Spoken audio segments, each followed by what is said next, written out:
गणेश पूजा पई Nuapada press colony अंचल कंपुथिबा बेले इंडिपेंडेंस क्लब परिसर में एक रक्तदान शिविर अनुष्ठित हो जाइछि। अग्रणी सामाजिक संगठन यूनियन फॉर कटक सदर डेवलपमेंट द्वारा आयोजित तथा इंडिपेंडेंस क्लब और रेडक्रॉस मिलित आनुकूल्य रे रक्तदान शिविर अनुष्ठित होइथिला। शिक्षाविद प्रोफेसर डॉक्टर मनोज नायक तत्वावधान में युव समाजसेवी मनोरंजन महापात्र समेत वरिष्ठ उपदेष्टा विजय कुमार नायक, उदय सासमल, सुदर्शन जेना, विशाल आचार्य प्रमुख परिचालन रे सहायता करथिले। पाग प्रतिकूल सत्ते भ्राम्यमाण रक्त संग्रह अभियान मोट 102 यूनिट रक्त संग्रहित होइथिला।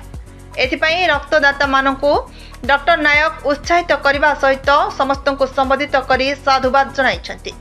रक्तदान शिविर भली एक जनकल्याण कार्यक्रम आयोजन करुथिबारु नुआपड़ा इंडिपेंडेंस क्लब सभापति सहित अनेक कर्मकर्ता शुभेच्छा जणाइथिले।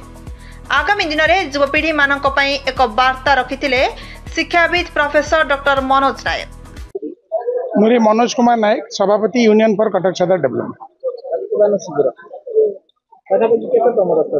ये आम अनुष्ठान तृतीय रक्तदान शिविर आगे तो बहुत खुशी लगुच कारण अबिका आम कटक ब्लड बैंक में बहुत रक्तर अभाव अच्छी, लोक मैंने रक्त पाई पाना तेणु आम से रिक्वेस्ट करते गोटे ब्लड कैंप करने तेणु आम दुईटी अलरेडी आगु करूँ, यहाँ भी तृतीय तेणु ए मस एंड बेलू आ गए चतुर्थ ब्लड कैंप आम से किशननगर जोन में करूँ।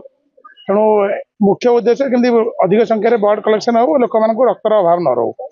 आम समस्त काली 2 दिन है कहूँ उत्साह सहित आसछन्ति ब्लड दौरान से धन्यवाद। आमर युवक मैंने बहुत जोड़ी होती, महिला मैंने आम संगठन सहित बहुत जोड़ी होती, से किसी कथा कहले से मैंने आउ 2 पाद आगू जाकि आगू बढ़ुं से आम संगठन समस्त कथा धन्यवाद। रक्तदान सहित आम हस्पिटाल किसी असुविधा हो हेल्प करुँ, अन्य बहुत सामाजिक काम आम पिला माने करुछन। भारती कर नुआपड़ा आज्ञा आज्ञा आज्ञा नाई नाई मु 17-18 थर कले कई मना करते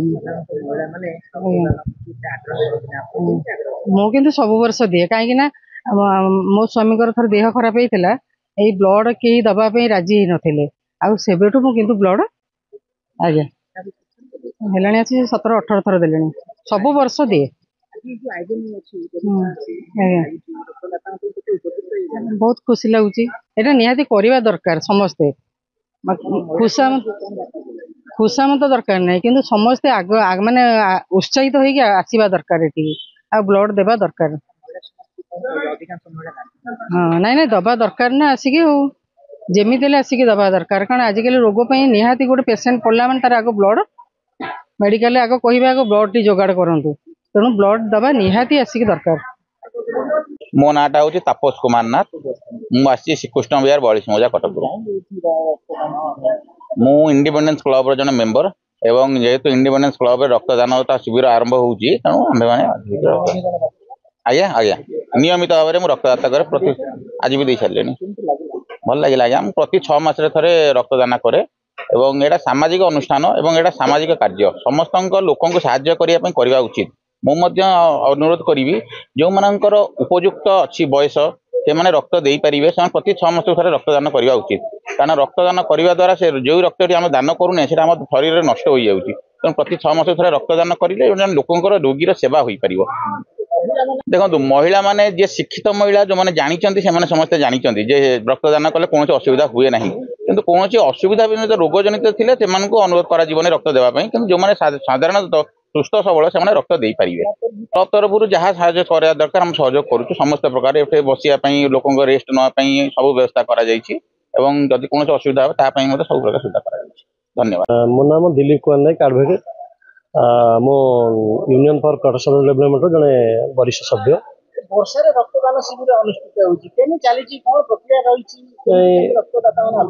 जदिव प्रतिकूल परिस्थिति अच्छी तथापि लोक माने युव बंधु माने माँ मैंने स्वेच्छा आसी रक्तदान कर आमर तृतीय प्रयास। प्रथम निश्चित ब्लॉक जनार्दनपुर होता, द्वितीय रक्तदान शिविर होता 42 मौजार कलपड़ा ग्राम पंचायत। यहाँ तृतीय रक्तदान शिविर इंडिपेंडेंस क्लब पूर्ण सहयोग एवं रेडक्रॉस आनुकूल्य व्यवस्था आपड़ देखुए पछरे रेडक्रॉस भ्यान अच्छी भितर एट ए टाइम 3 जन रक्तदाता रक्त दे पारे। क्लब 50 नंबर वार्ड यहाँ इंडिपेंडेंस क्लब सब सदस्य मैंने आमर यूनियन फॉर कटक सदर डेवलपमेंट समस्त सभ्य मैंने प्रतिकूल परिस्थिति खातिर नक से कार्यक्रम जारी रखिंट एठिकार युवा बंधु माँ मैंने स्वेच्छा राशि रक्तदान कर आशा रखुचु पाग खराब हेले भी 100 यूनिट ऊर्ध रक्तदान आम संग्रह कर जेपर्यंत दौचे तथापि आम रखीचु 3टा पर्यंत एटा कार्यक्रम जारी रहिबो। कटकरू जयदेव पाणी रिपोर्ट हर्षिका मीडिया।